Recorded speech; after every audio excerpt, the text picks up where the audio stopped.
News বাংলার এখনকার prime time news নিয়ে আপনাদের সাথে আছি আমি সোমার। আপনারা দেখছেন নিউজ বাংলা নেটওয়ার্ক। সংবাদ নিবেদন করছেন রাজন জুয়েলার্স, বিবেকানন্দ রোড, ধর্মনগর, উত্তর Tripura. The big mart, ICICI ব্যাংকের পাশে, ডিএনবি রোড, ধর্মনগর, উত্তর ত্রিপুরা। সহযোগী নিবেদক। আমার অঙ্গে অঙ্গে তোমার ছোঁয়া আমায় সম্পূর্ণ করেছে। এখন খবর বিস্তারিত। ত্রিপুরায় আগুন লাগানোর চেষ্টা করছেন পিসিসি সভাপতি মহারাজ প্রদ্যুৎ কিশোর দেববর্মন। উত্তর জেলার সরসপুর স্কুল মাঠে যুব মোর্চার কর্মী সম্মেলনে মন্তব্য করেন বিজেপির হ্যাভিওয়েট নেতা সুনীল দেওধর। ঘণ্টাখানেকের বক্তৃতায় সিপিআইএম এবং কংগ্রেসের সমালোচনায় মশগুল ছিলেন তিনি।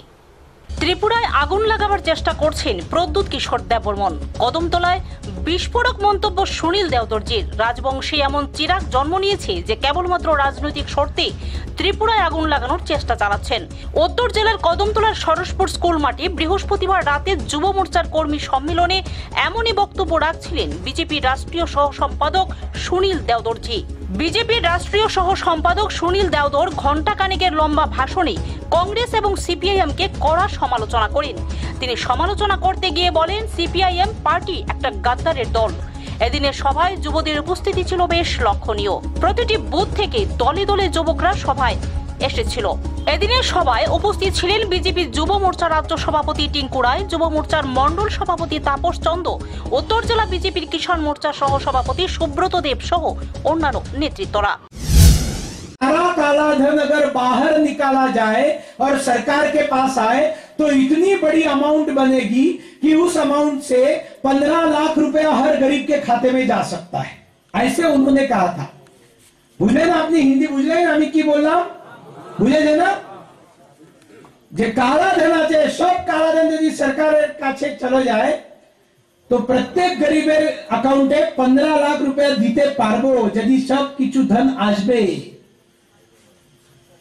उन्हीं बोले ना कि आमी दीबो, उन्होंने अमाउंट बताया कि कितना पैसा है। बस ये लोग झूठे लोग लग गए डंका पीटकर, 15 लाख आने वाला थका गया, 15 लाख आने वाला थका गया। अभी एक 23 मार्च से पूरे 23 मार्च से पूरे त्रिपुराते की होवे, त्रिपुराते 23 मई पूरे की होवे, त्रिपुराते कांग्रेस से सरकार आसबे। राहुल बाबा, সরকার আসার জন্য ত্রিপুরাতে 31 এমএলএ দরকার।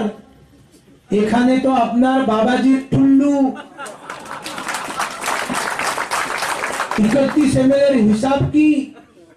31 এমএলএ হিসাবের মধ্যে যদি সিপিএম এর 14 এমএলএ, 14 है ना, 14 एमएलए আপনি काउंट করেছেন, इसका मतलब फिर अलग अलग कैंडिडेट क्यों? वो अगर 14 आपके हैं, आपके साथ है, तो जनता को खुलकर बता दो ना, तो जनता ना कांग्रेस को वोट करेगी, सीपीएम को सारा वोट बीजेपी के खाते में चला जाएगा। क्यों इलेक्शन फालतू आपस में अलग अलग लड़ रहे हो? 40%, 42%, 43% वोट कांग्रेस को मिलते थे, लेकिन त्रिपुरा की कांग्रेस ने त्रिपुरा की जनता के पीठ में छुरा भोंका है, पीठ में छुरा भोंका है। आपने बाहुबली फिल्म देखी है? बाहुबली फिल्म, उसमें वो बाहुबली ऐसा बाहुबली है और पीछे से कटप्पा डाल देता है। ऐसे त्रिपुरा की बाहुबली जनता को पीछे से अगर कोई कटप्पा है जिसने डाल दिया, 25 साल 30 साल कांग्रेस ने त्रिपुरा के जनता के साथ विश्वासघात किया। मेरे भाइयों, চোরাইবাড়ি থেকে রাজকুমার দাসের রিপোর্ট, নিউজ বাংলা। লোকসভা নির্বাচনের প্রথম পর্বের ভোটকে কেন্দ্র করে ব্যাপক সন্ত্রাস হয়েছে। বিরোধী, বিশেষ করে বামফ্রন্ট সমর্থিত ভোটারদের লক্ষ্য করে আক্রমণ করা হয়েছে। নির্বাচন কমিশনের দেওয়া অবাধ এবং শান্তিপূর্ণ নির্বাচনের আশ্বাস ছেঁড়া কলাপাতা বলে অভিযোগ করেন সিপিআইএম ত্রিপুরা রাজ্য কমিটির সম্পাদক গৌতম দাস। ত্রিপুরার উত্তর থেকে দক্ষিণ, ধলাই থেকে খোয়াই, প্রতিটি জেলাতেই লোকসভা নির্বাচনের প্রথম পর্বের ভোটকে কেন্দ্র করে ব্যাপক সন্ত্রাস হচ্ছে। বেছে বেছে বিরোধী এবং বিশেষ করে বামফ্রন্ট সমর্থিত ভোটারদের লক্ষ্য করে মারধর করা হচ্ছে। শাসক দলের গুন্ডা বাহিনীর হাত থেকে রক্ষা পাননি মহিলারাও। এমনকি বিভিন্ন বুথে বামফ্রন্টের পোলিং এজেন্টদের বের করা হয় বুথ থেকে। তাদের অনেকে বেরোতে না চাইলে মারধর করা হয়। আক্রান্ত অনেকেরই মাথা ফেটে গিয়েছে, আবার কারোবার শরীরে বিভিন্ন জায়গায় জখম হয়েছে, অনেকে হাসপাতালে ভর্তি হয়েছেন। এসব ঘটনা পুলিশ এবং কেন্দ্রীয় বাহিনীর সামনে হচ্ছে। তারা নীরব দর্শকের ভূমিকা পালন করছেন বলে অভিযোগ করেছেন সিপিআইএম ত্রিপুরা রাজ্য কমিটির সম্পাদক গৌতম দাস। এমনকি অবাধে তাণ্ডব যাতে চালাতে পারে এবং তাদের এ সকল কাজকর্ম যাতে রেকর্ড না হয় তার জন্য বহু জায়গায় বুথে সিসি ক্যামেরা ভেঙে ফেলা হয়েছে বা জ্যাম করা হয়েছে। সকালে ভোট শুরু হওয়ার পর থেকেই তারা তাণ্ডব শুরু করে বলে অভিযোগ করেছেন সিপিআইএম দলের ত্রিপুরা রাজ্য কমিটির সম্পাদক গৌতম দাস। সবচেয়ে বেশি আক্রমণের ঘটনা ঘটেছে সিপাহীজলা জেলার চড়িলাম এলাকায়। রাজনৈতিক সংঘর্ষে 8 জন আহত হয়েছেন বলে অভিযোগ। দক্ষিণ জেলার চিত্তামারা, গর্জনমুড়া এলাকা, গোমতী জেলার উদয়পুর, পশ্চিম জেলার কাঞ্চনমালা, বামুটিয়া, খোয়াই জেলার বাইজলবাড়ি সহ আরো বিভিন্ন এলাকায় আক্রমণের ঘটনা ঘটেছে বলে অভিযোগ করেন তিনি। নির্বাচন কমিশন অবাধ এবং শান্তিপূর্ণ নির্বাচনের যে আশ্বাস দিয়েছিল তা কলাপাতায় পরিণত হয়েছে বলে অভিযোগ করেন গৌতম দাস। সকাল থেকেই মুসলিম মাইনরিটি কমিউনিটির ভোটারদের একেবারে সব জায়গা থেকে তাদেরকে তাড়িয়ে দেওয়া হচ্ছে। তাদেরকে বলেছে যে তারা ইন্ডিয়ার ভোটার না, বলে যে ইলেকশনে তারা পার্টিসিপেট করতে পারবে না, এটা হিন্দু রাজ্যের ভোট, হিন্দু রাষ্ট্রের ভোট। এগুলো তো হয়েছে অনেক জায়গাতে। আমাদের পোলিং এজেন্টদের প্রচণ্ড মার্সিলেসলি মারা হয়েছে, বেশ কয়েকজন হাসপাতালে এসছে, ভোটারদেরকে মারা হয়েছে। আমরা যেটা আপনাদেরকে জানাচ্ছি যে আমরা 3টে সাড়ে 3টে পর্যন্ত যে নাম্বারটা পেয়েছি যেগুলো টোটালি রিগড হয়েছে, আমি নাম্বারটা শুধু বলছি এখন। সিমনা 2টো, মোহনপুর 13টা, বামুটিয়া 22টা, বরজলা 35টা, হরিপুরে 50টা, আগরতলায় 7টা, রামনগরে 30টা, টাউন বর্দোয়ালিতে 4টা, মজলিশপুরে 55টা, মান্দাই বাজারে 16টা, টাকারতলাটা আমরা এখনো পাইনি, প্রতাপগড় 12টা, বাদারঘাট 16টা, কমলাসাগর 18টা, বিশালগড় 16টা, গোলাঘাটি 5টা, সূর্যমণিনগর 16টা, চড়িলাম 8টা, বক্সনগরে 1টা, নলছড়ে 5টা, সোনামুড়ায় 17টা, ধনপুরে 24টা, বাগমায় 3টা, রাধাকিশোরপুরে 10টা, মাতাবাড়িতে 8টা, কাকরাবন শালগড়ার তথ্য আমরা এখনো পাইনি, রাজনগর 31টা, বিরোনিয়াতে 13টা, শান্তিবাজারে 23টা এবং অধিকাংশ জায়গাতেই যে ওয়েব ক্যাম্প সেগুলো অনেক ক্ষেত্রে ড্যামেজ করা হয়েছে এবং যখন এই রিগিংয়ের সময়তে এই ওয়েব ক্যাম্পগুলো অফ করে দেওয়া হয়েছে।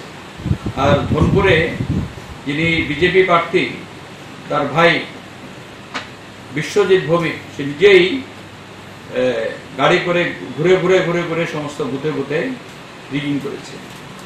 ইয়েতে উদয়পুরে প্রণজিৎ সিংহ রায় তিনি গাড়িতে ঘুরে ঘুরে, যেটা অ্যাবসলিউটলি বেআইনি, যে সেখানে এই গাড়িতে ঘুরে ঘুরে এই রিগিং এর নেতৃত্ব দিয়েছে।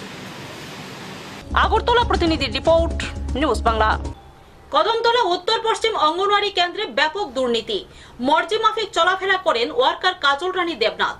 সংবাদ প্রতিনিধিদের সামনে এমনটাই অভিযোগ করলেন এলাকাবাসী। তদন্তে নেমেছেন সিডিপিও প্রসেনজিৎ দেববর্মা।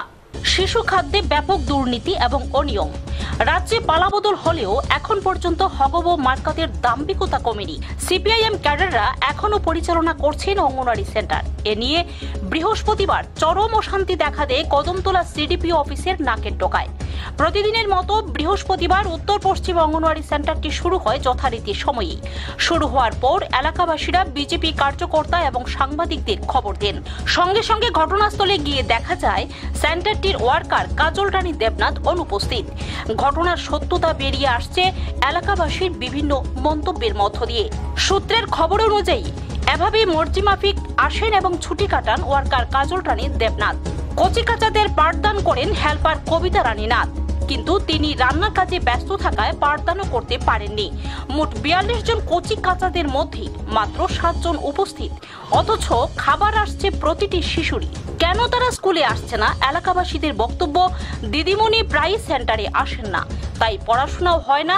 সেই কারণেই নিজেদের বাচ্চাদের স্কুলে পাঠান না অভিভাবকরা।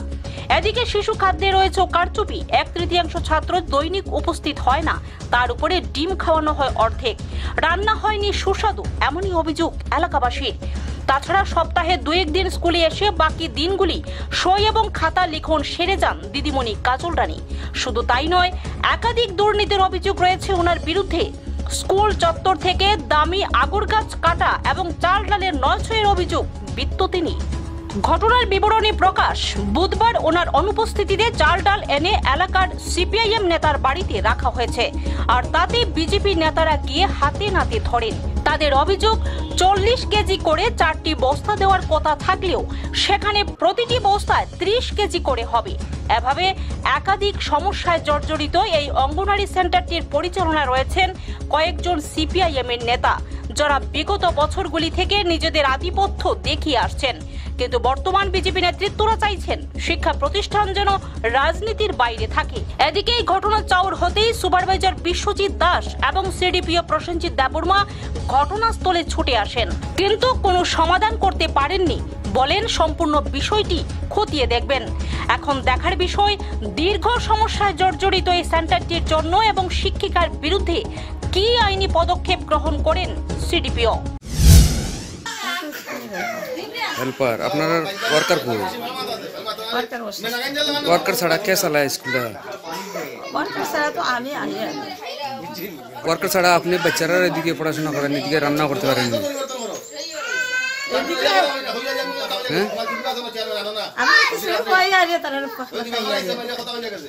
তার তো ছুটিতে আসেনি।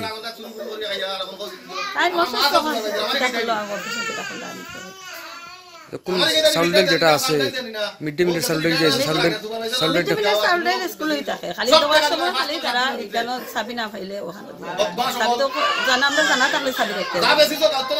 আপনারা মিড ডে মিলের চাউলগুলো আইছে যে আপনারা না জানিয়ে চাউলটা লিয়ে আইছেন?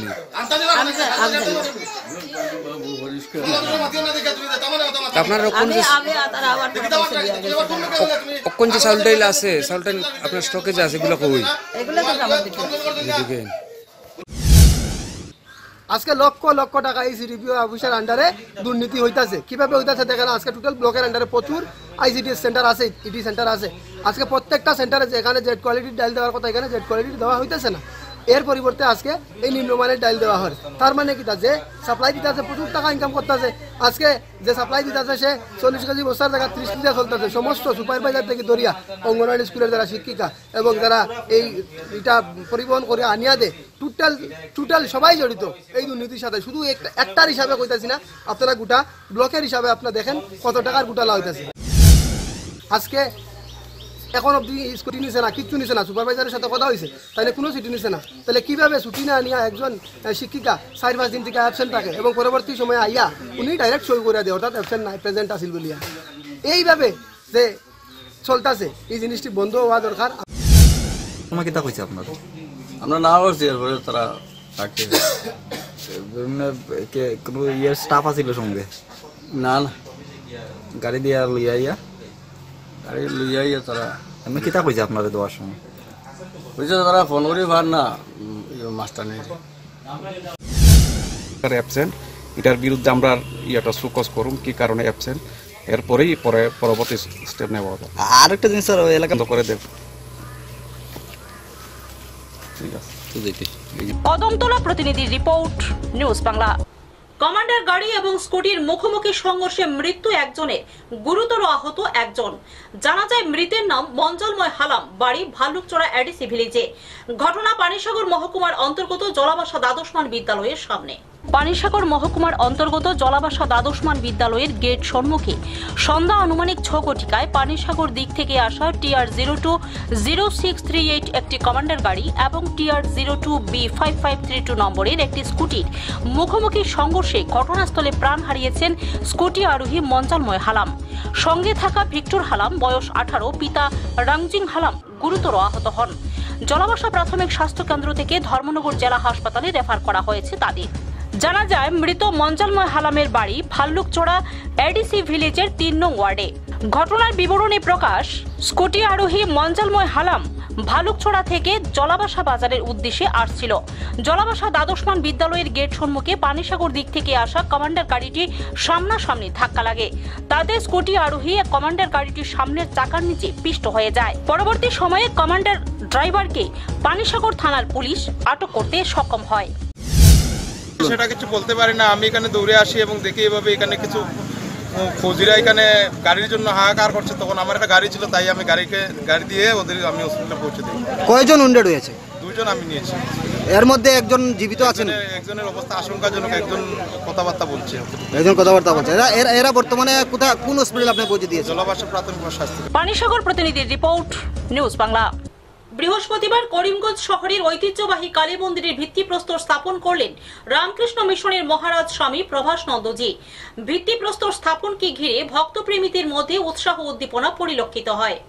করিমগঞ্জ শহরের ঐতিহ্যবাহী গাছ কালীবাড়ি রোডের কালী মন্দিরের নতুন কলিবর নির্মাণের জন্য বৃহস্পতিবার মন্দিরের ভিত্তিপ্রস্তর স্থাপন করা হয়। এদিন সকাল 11টায় ভূমি পূজার আয়োজনের মাধ্যমে ভিত্তিপ্রস্তর স্থাপন করেন রামকৃষ্ণ মিশনের মহারাজ স্বামী প্রভাসনন্দজি। এদিন মহারাজ উল্লেখ করেন, শতবর্ষের মন্দিরের ভিত্তিপ্রস্তর স্থাপন উপলক্ষে উপস্থিত থাকতে পারায় তিনি নিজেকে গর্বিত মনে করছেন। পুরনো মন্দির নতুন কলেবরে সেজে উঠবে, মা ছাড়া কোনো কিছু চিন্তা করা যায় না। মায়ের শক্তি অপরিসীম, সবার ঐকান্তিক সহযোগিতা কামনা করেন তিনি। শিলান্যাস কার্যক্রমে মন্দিরের কার্যকর্তা সহ এলাকাবাসীদের উপস্থিতি ছিল বেশ লক্ষণীয়। ছিলেন বিশিষ্ট অতিথিরা, অন্যান্যদের মধ্যে দুলন দাস, গণপতি রায়, রাধিকা রঞ্জন চক্রবর্তী প্রমুখরা মন্দিরের বিভিন্ন দিক নিয়ে আলোকপাত করেন।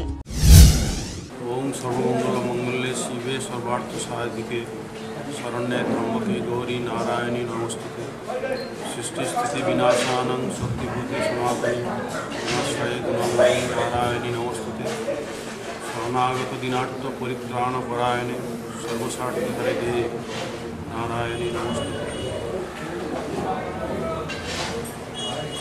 উপস্থিত শ্রদ্ধাভাজন কালীবাড়ির সদস্যবৃন্দ, করিমগঞ্জের সম্মানিত সুনাগরিকবৃন্দ ও অতিথিবৃন্দ, সবাইকে শ্রদ্ধা, নমস্কার, ভালোবাসা। আজ খুব আনন্দের দিন, এই মহৎ দিনে উপস্থিত থাকতে পেরে আমি খুব আনন্দিত। এই শতাধিক প্রাচীন কালী মন্দির যে শিলা নাকি ক্রমান্বয়ে বর্ধিত হচ্ছে, এই জীবন্ত মাই শক্তি, শাস্ত্রে বলছেন শিব ও শক্তি, তারা জগৎ নিয়ন্ত্রিত করছেন, জগৎ চালাচ্ছেন। করিমগঞ্জ প্রতিনিধির রিপোর্ট, নিউজ বাংলা। 5 দিন মৃত্যুর সঙ্গে পাঞ্জা লড়ে চিরনিদ্রায় শায়িত হলেন অগ্নিদগ্ধ মাদ্রাসা ছাত্রী নুসরাত। মাদ্রাসার অধ্যক্ষের বিরুদ্ধে যৌন নিপীড়নের মামলা তুলে না নেওয়ায় নুসরাতের গায়ে কেরোসিন ঢেলে আগুন ধরিয়ে দেওয়া হয়েছিল বলে পরিবার পরিজনদের অভিযোগ। 5 দিন মৃত্যুর সঙ্গে লড়ে বুধবার জীবনযুদ্ধে হার মেনে চিরবিদায় নিলেন অগ্নিদগ্ধ মাদ্রাসা ছাত্রী নুসরাত। মাদ্রাসার অধ্যক্ষের বিরুদ্ধে যৌন নিপীড়নের মামলা তুলে নিতে রাজি না হওয়ায় তার গায়ে কেরোসিন ঢেলে আগুন ধরিয়ে দেওয়া হয় বলে অভিযোগ উঠেছে। বৃহস্পতিবার সকালে ঢাকা মেডিকেল কলেজে ময়নাতদন্তের পর পরিবার পরিজনেরা নুসরাতের মরদেহ নিয়ে রওনা হয় ফেনীর পথে। বিকেল 5টায় মরদেহ সোনাগাছির পল্লীতে পৌঁছলে হাজার হাজার মানুষ ভিড় করে সেখানে। রাজনৈতিক ব্যক্তিত্ব সহ প্রশাসনের কর্মকর্তারা উপস্থিত ছিলেন। নুসরাতের সহপাঠী ও স্বজনরা কান্নায় ভেঙে পড়েন। সাবির মোহাম্মদ পাইলট উচ্চ বিদ্যালয় মাঠে হয় জানাজা। নুসরাতের বড় ভাই মাহমুদুল হাসান নোমান, ফেনীর police super SM Jahangir Alam Sarkar সহ বিশিষ্ট ব্যক্তিত্বরা উপস্থিত ছিলেন। এরপর পারিবারিক কবরস্থানে সমাহিত করা হয় নুসরাতকে। সোনাগাছিতে যখন নুসরাতকে শেষ বিদায় জানানোর প্রস্তুতি চলছিল, তখন দেশের বিভিন্ন স্থানে নানা কর্মসূচিতে নেমেছিল শিক্ষার্থী সহ নানা সংগঠন। তাদের দাবি ছিল খুনিদের দৃষ্টান্তমূলক শাস্তি দিতে হবে। দেহের 80% আগুনের যন্ত্রণা নিয়ে নুসরাত বলে গিয়েছিলেন, কোনো চাপেই নথি স্বীকার করার পাত্রী তিনি নন, অবমাননার বিচারের দাবি তিনি করেই যাবেন। নুসরাত এবার সোনাগাছি ইসলামিয়া সিনিয়র ফাজিল মাদ্রাসা থেকে আলিম পরীক্ষায় অংশ নিচ্ছিলেন।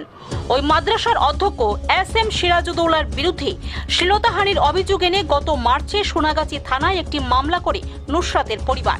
সেই মামলা তুলে না নেওয়ায় অধ্যক্ষের অনুগামীরা গত শনিবার মাদ্রাসার ছাদে ডেকে নিয়ে গায়ে কেরোসিন ঢেলে আগুন ধরিয়ে দেয় বলে নুসরাত নিজেই বলে গেছেন। এরপর নুসরাতের ভাই নোমান হত্যা চেষ্টার আরেকটি মামলা করেন। নুসরাতের এই মৃত্যুর জন্য দায়ীদের শাস্তির অঙ্গীকার করেছেন সরকার প্রধান শেখ হাসিনা। এই ঘটনার দায়িত্বে অবহেলার জন্য ইতিমধ্যে সোনাগাছি থানার ওসিকে সরিয়ে দেওয়া হয়েছে। মামলা তদন্তের দায়িত্ব দেওয়া হয়েছে PBI-কে। কলেজ ছাত্রের সুহাগী জাহান ভানু, সাংবাদিক দম্পতির সাগর রনির মতো নুসরাত হত্যাকাণ্ডের তদন্ত হারিয়ে যাওয়ার আশঙ্কা প্রকাশ করা হয়েছে বিভিন্ন প্রতিবাদ সমাবেশ থেকে।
থেকে নবাব চৌধুরীর রিপোর্ট, নিউজ বাংলা। নিয়ে নিচ্ছে ছোট্ট একটা বিজ্ঞাপন বিরতি, ফিরছে বিরতির পর, সঙ্গে থাকুন। আপনি জানেন মানুষের শরীরে 80% রোগের জীবাণু পানীয় জল থেকে আসে। তাই সুস্থ থাকতে প্রয়োজন বিশুদ্ধ পানীয় জল।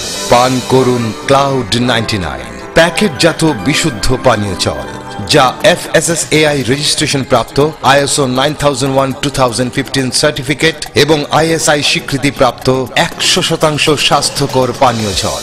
উত্তর ত্রিপুরা সহ রাজ্যের প্রত্যেক প্রান্তে 500 ml, 1 লিটার, 2 লিটার এবং 20 লিটার ড্রামে পাবেন ক্লাউড 99 প্যাকেজড ড্রিঙ্কিং ওয়াটার। তাই চলার পথে তেষ্টা মেটাতে হোক কিংবা অনুষ্ঠান বাড়িতে অতিথি আপ্যায়নের জন্য হাত বাড়িয়ে নিন ক্লাউড 99। প্রস্তুতকারক North Eastern Growth Industry Private Limited, Deochhara, Panisagar, Uttar Tripura. Phone 9862533861 এবং 9089402130। Cloud 99, splash of energy. অলঙ্কারে প্রস্ফুটিত হয় নারীর সৌন্দর্য, আর ধর্মনগরে আধুনিক রুচিসম্মত স্বর্ণালঙ্কারের চির বিশ্বস্ত প্রতিষ্ঠান রাজন জুয়েলার্স, যেখানে রয়েছে 22 ক্যারেট কেডিয়াম যুক্ত হলমার্ক গহনা, যেমন নেকলেস, চেইন, চূড়, বালা, মান্তাসা, আংটি এবং শাখা বাঁধানো ইত্যাদির বিপুল সম্ভার। তাছাড়া রয়েছে বিয়ের গহনার অদ্বিতীয় কালেকশন। পাশাপাশি আপনার যে কোনো পুরনো গহনার বদলে নতুন হলমার্ক গহনা নেবার সুযোগ। তাই এখন সোনার গহনা মানেই রাজন জুয়েলার্স, বিবেকানন্দ রোড, ধর্মনগর, উত্তর ত্রিপুরা। সবার সাদর আমন্ত্রণ রইল। ফিরে এলাম বিরতির পর। উন্নয়নের জোয়ার বইছে গোটা ত্রিপুরা রাজ্যে, এমনটাই প্রতিদিন শুনছেন ত্রিপুরাবাসী রাজ্যের হেভিওয়েট নেতাদের মুখে। আসল উন্নয়নের চিত্র দেখুন আমাদের ক্যামেরায়। এ রাজ্যের বামফ্রন্ট সরকারের ছিল গাল ভরা উন্নয়নের স্লোগান, আর কংগ্রেস হাত দেখিয়ে বলতেন, আমরা আছি, একটু দাঁড়াও। এই বিপাকে উপজাতি এলাকার মানুষ সরকারি সুযোগ সুবিধা থেকে দীর্ঘ বছর বঞ্চিত হয়ে আছে। শান্তিরবাজার বিধানসভা কেন্দ্রের মালুন রায় পাড়ার কুশারাম রিয়াং এর নেই বিপিএল কার্ড, নেই কোনো ঘর, নেই সরকারি কোনো সুযোগ সুবিধা। জানা যায় কুশারাম রিয়াং পেশায় শ্রমিক, মানুষের বাড়িতে জমিতে কাজ করেন। তার স্ত্রী এবং সন্তানকে নিয়ে কোনো রকমে বেঁচে আছেন। ছন পাতা দিয়ে মাথা গুজি অতি দারিদ্রতা এবং অভাবের মধ্য দিয়ে কাটাচ্ছেন কুশারাম রিয়াং। অভিযোগের সত্যতা যাচাই করতে আমরা ছুটে যাই সেই প্রত্যন্ত এলাকায়। আমাদের ক্যামেরায় ধরা পড়ে রাজ্যের বিগত ঢাকঢোল পেটানো 25 বছরের বামেদের উন্নয়নের প্রকৃত চিত্র। তাই এখন নতুন সরকারের রাজ্যে ক্ষমতায় প্রতিষ্ঠিত হওয়ার ফলে স্বপ্ন দেখে দিন গুনছেন এই জনজাতি পরিবার। সবকা সাথ সবকা বিকাশমুখী সরকারের হাতে তাদের ভাগ্যের চাকা ঘুরবে কি, এটাই এখন লাখ টাকার প্রশ্ন। কোন বিপিএল রেশন কার্ড মাইয়া ব্রান আসি বিপিএল রেশন কার্ড মা যুক্ত কি বিপিএল রেশন কার্ড হইতে ব্রাং যে কোনো মা বিপিএল রেশন কার্ড তোমাকে সরকার যে কোনো কারেন্ট হইতে নো হইতে নিন খিরেন হইতে লেপটিন হইতে ব্রাং মান উপযুক্ত তো আবো পর্যন্ত ব্রাং মাই আবো বঞ্চিত কি তো বসে উন্নয়ন সরকার ব্রাং স্বর্ণ যুগ হি ব্রাং প্রচার কিউ ইয়াবার মাধ্যমে তো চং নাইফা আরো ভা চং 20 কাউন্ট চং নোহা চং 20 কাউন্ট চং ব্রান পাশে তো চং ব্রাং নো নাংখিনাই চং ব্রান বা 20 কাউন্ট চং ব্রান নো হুরে মা চং ব্যবস্থা কিনাই চং নাইনে ব্রান নো চং তা চিং 20 কাউন্ট নতি কে মানাই র সিপিএম র শাসন খে তো মন নাম নো খা ফমাইয়া দে মাইয়া সাফর ইয়া সাফর ইয়া ইনক্ষেত্রে বুড়া বাট্টা বুলচো বাট্টা রলে মাই মাইয়া আবো ফমাইয়া নে আগে তো অব সরকার তালে না নো মাসি রিনাই হি সামরো দে তো নো খোয়ারি না হি যাও নে বিপিএল কার্ড মাখা দে বিপিএল কার্ড দে না নি খচিমা এপিএল কার্ড দে। শান্তিরবাজার প্রতিনিধির রিপোর্ট, নিউজ বাংলা। ফেসবুকে ভুয়ো প্রোফাইল খুলে প্রতারণার অভিযোগে গ্রেপ্তার এক কলেজ ছাত্রী। ধৃত ছাত্রীর নাম মৌমিতা চৌধুরী, বাড়ি হুগলি জেলার শেওড়াফুলিতে। ঘটনার তদন্তে নেমেছে বারুইপুর সাইবার শাখার পুলিশ। গলা নকল করে মহিলাদের সাথে প্রেম, একাধিক মহিলার সাথে সম্পর্ক তৈরি। ফেসবুকে আরজে রাহুল নামে ভুয়ো প্রোফাইল খুলে প্রতারণার অভিযোগে হুগলির শেওড়াফুলি থেকে গ্রেপ্তার মৌমিতা চৌধুরী নামে এক কলেজ ছাত্রী। তার বাড়ি থেকে উদ্ধার 6টি মোবাইল। পুলিশ সূত্রে জানা গিয়েছে মৌমিতার পরিবারের আর্থিক অবস্থা ভালো নয়। এলাকার বিশেষ কারোর সাথেই কথা বলতো না সে, বেশিরভাগ সময় ঘরবন্দি থাকতো। অবসর পেলেই সোশ্যাল মিডিয়া থেকে বিভিন্ন মেয়ের নাম্বার জোগাড় করে তাদের প্রেম প্রস্তাব দিত। শুধু তাই নয়, একাধিক জনকেও বিয়ের প্রস্তাব দিয়েছে মৌমিতা। তার প্রস্তাব না মানলেই সোশ্যাল মিডিয়ায় তার নামে অশ্লীল মেসেজ করত সে।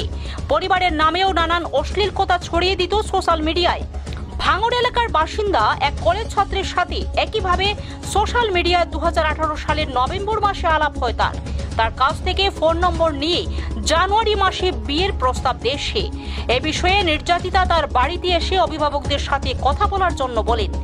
বিষয়টি মানতে না চেয়ে উল্টো তার নামে সোশ্যাল মিডিয়ায় অশ্লীল মন্তব্য করে সে। বাধ্য হয়ে নির্যাতিতা ফেব্রুয়ারি মাসে কাশীপুর থানা এবং বারুইপুর সাইবার সেলে অভিযোগ দায়ের করেন।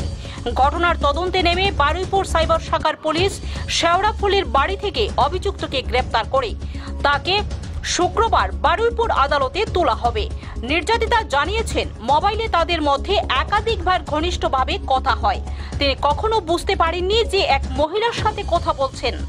পুলিশ সূত্রে জানা গিয়েছে মৌমিতার নামে পূর্ব এবং পশ্চিম মেদিনীপুর, হুগলি এবং বর্ধমান জেলায় বেশ কিছু এ ধরনের প্রতারণার অভিযোগ রয়েছে।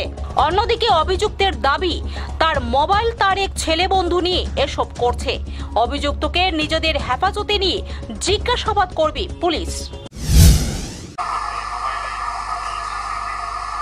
ছেলের ভয়েসটা এটা অ্যাকচুয়ালি আমি রূপম প্রামাণিককে হেল্প করেছিলাম, কারণ প্রথম 2 মাস ও অনামিকার সঙ্গে রিলেশনশিপে ছিল। যখন অনামিকা থানায় একটা রিপোর্ট করে, তারপরে ও যখন বুঝতে পারে যে ফেঁসে যাবে, আর ও যেহেতু আমার ফোন, আমার মোবাইল, আমার সিম সব কিছু ইউজ করেছিল, সেই জন্য আমাকে ওগুলো রিটার্ন করেছিল, বলেছিল একটু হেল্প করে দিতে। তার জন্য তারপর থেকে আমি হেল্প করেছিলাম শুধু ফেব্রুয়ারি মাসটুকুই আমি অনামিকার সাথে ওইভাবে কথা বলেছিলাম।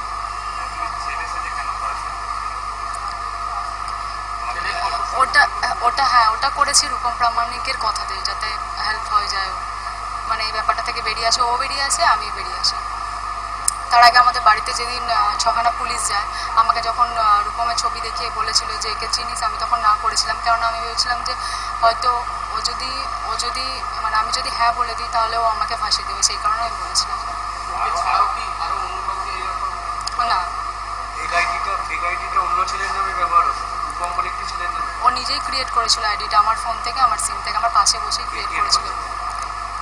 রূপম প্রামাণিক, যার ওর আরজে রাহুলের ফার্স্ট নাম ছিল হচ্ছে তোমার রূপম রেবেল। ওটা থেকে হঠাৎ করে ও যখন বুঝতে পারে কেস খাবে নামটা চেঞ্জ করে দিয়ে আরজে রাহুল করে দেয়। ওকে আমি চিনি, রূপমকে চিনি, ওকে কালকে নিয়ে আসা হয়েছিল শ্রীরামপুর থানায়। ফেসবুকে একজনের সঙ্গে রিলেশন হয়েছিল আমার, সে আমাকে ফ্রেন্ড রিকোয়েস্ট পাঠিয়েছিল, সেই হিসেবে তার সঙ্গে রিলেশন হয়েছিল। এবার তারপর সে আমাকে বিয়ের প্রস্তাব দেয়, বাট আমি অ্যাকসেপ্ট করি না। সে আমাকে বাইরে দেখা করার কথা বলে, আমি অ্যাকসেপ্ট করি না, কারণ আমি নার্সিং ট্রেনিং করছিলাম এক জায়গায়। তারপর সে হঠাৎ করে আমাকে বাজে বাজে ল্যাঙ্গুয়েজে ইউজ করা শুরু করে, সেই হিসেবে আমি ওকে বলি যে এইভাবে করলে তো হবে না, তুমি আমার বাড়ির লোকের সঙ্গে কথা বলো। তো আমি বলেছিলাম। তারপর তাকে আস্তে আস্তে ও ব্যাড ল্যাঙ্গুয়েজে ইউজ করা শুরু করে, ফেক আইডি করা শুরু করে, সেই হিসেবে তাকে আমি ফেসবুকে চারি জায়গায় ব্লক করে দিই। তারপর থেকে সে এরমভাবে আমার ফ্যামিলিকে নিয়ে, আমাকে নিয়ে এইভাবে হ্যারাস্ট করা শুরু করে আর ফেক আইডি বানানো শুরু করে। তাই হিসেবে কেস করি। RJ Rahul, RJ Rahul basically বলতো আমাকে বাইরে দেখা করার কথা। হ্যাঁ, ফোন করতো। ফোনে পেলো, অ্যাকচুয়ালি ফেসবুকে আমার নাম্বারটা ছিল, সেই হিসেবে ফেসবুক থেকে নাম্বারটা নিয়েছে। নিয়ে জাস্ট অ্যাজ এ ফ্রেন্ড হিসেবে কথা বলার পর আস্তে আস্তে ও রিলেশনে শুরু করলো যে আমার তোমাকে ভালো লাগে, আমি তোমাকে ভালোবাসি। সেই হিসেবে তো অ্যাজ এ ছেলে হিসেবে কথাবার্তা যা বলেছিল ভালো লেগেছিল, হিসেবে আমি বলেছিলাম যে বাড়ির লোকের সঙ্গে কথা বলো, আর কিছু। আমি কাশীপুর থানায় অভিযোগ জানিয়েছিলাম। ঘটনা, কিসের ঘটনা? এটা আমি আজকে জানতে পেরেছি যে একটা মেয়ে এইভাবে করছিল এতদিন ধরে, একটা ছেলের গলা করে আমাকে সারা মানে এতটা মানে জীবন নষ্ট করে দিল। আমার পুরো পরিবারটাকে তো ধ্বংস করেই দিল, আমার জীবনটা ধ্বংস করেই দিল। আমি ওর শুধু প্রতিবাদ চাই যে এই জিনিসগুলো যেটা হয়েছে সেটা যেন অন্য কোনো মেয়ের সঙ্গে না হয়। ফেব্রুয়ারি মাসে আমাদের কাশীপুর থানায় একটা কেস হয়েছিল আইটি অ্যাক্টে। একটা কমপ্লেনেন্ট আছে, তো কেস করেছিল কি মানে ফেসবুকে ওর অনেকটা ছবি, অনেকটা ফেক অ্যাকাউন্ট করে দেওয়া আছে, তার উপরে খুব বাজে বাজে কমেন্ট লেখা আছে, ওর মোবাইল নাম্বার দেওয়া আছে, তা দিয়ে ওকে অনেক কল আসছে, ওকে বাজে বাজে লোক কমেন্ট করছে, বাজে বাজে প্রস্তাব দিচ্ছে। তো এটা নিয়ে আমরা ওখানে কেস করেছি। কেস করার পরে তারপরে আমাদের সাইবার সেল আছে, ওসি জয়শ্রী আছে, ও দেখছিল। আর ও কেসে আয়ু ছিলেন আমাদের সিআই ভাঙ্গার সাহেব তথা স্বগত রায়বাবু আয়ু ছিলেন। তো যখন এ খেটেছে দেখেছে তখন আমরা কমপ্লেন্টকে দেখে যখন জিজ্ঞাসাবাদ করলাম তখন জানতে পারলাম কি ও ফেসবুকে একটা আরজে রাহুল নাম করে একটা ছেলের সঙ্গে যোগাযোগ হয়।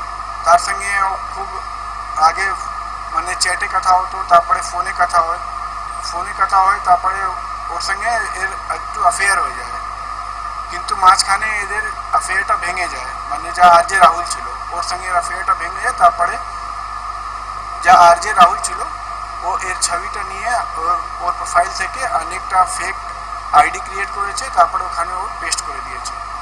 যখন আমরা ইনভেস্টিগেশন করলাম, ইনভেস্টিগেশন করার পরে যখন আইডেন্টিফাই করতে পারলাম ফেসবুক দেখে, তারপরে সব ওর ওয়েবসাইট থেকে রেকর্ড নিয়ে, তখন আমরা জানতে পারলাম কি আরজে রাহুল যে আছে এটা এক ফেক আইডি আছে, ও চালাচ্ছে। একজন মেয়ে আছে, ওর নাম হচ্ছে মমিতা চৌধুরী, ওর বাড়ি হচ্ছে শেওড়াপল্লী, হুগলি ডিস্ট্রিক্টে।